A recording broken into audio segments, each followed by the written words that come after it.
I love the sin of hating the sinner.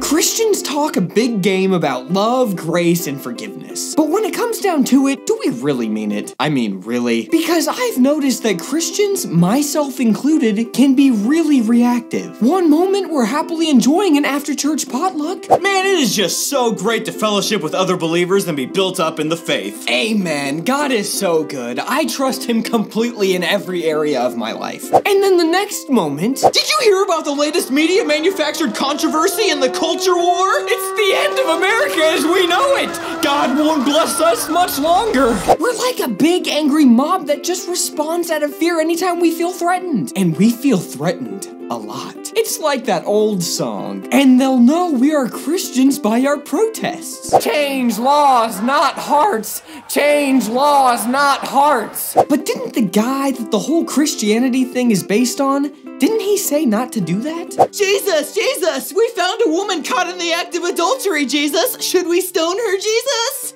Let he who has no sin cast the first stone. But Jesus, her sin is worse than mine. Besides, I'm doing this to protect the culture. I'm doing this for you.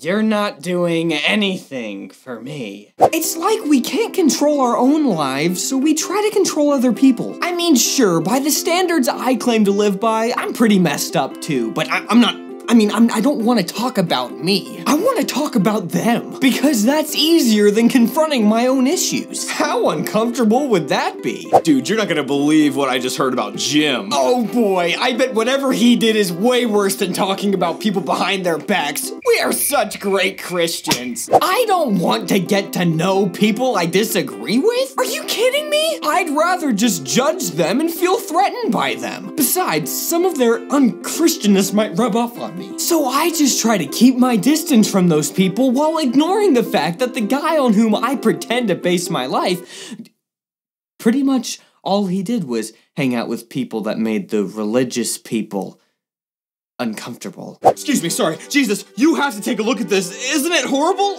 We gotta do something quick if we're ever gonna preserve our Christian nation. Hey, how about instead of freaking out about this, you take care of her? But she's not doing anything wrong.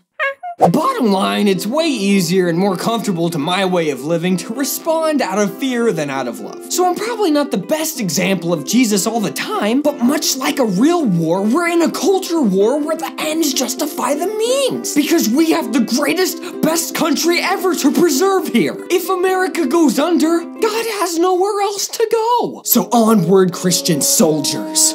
We will not rest until every law is changed. Until every movie has a Christian message. Until Chris Tomlin is the only music on the radio. Until Duck Dynasty is on television 24 hours a day, 7 days, a Christian week.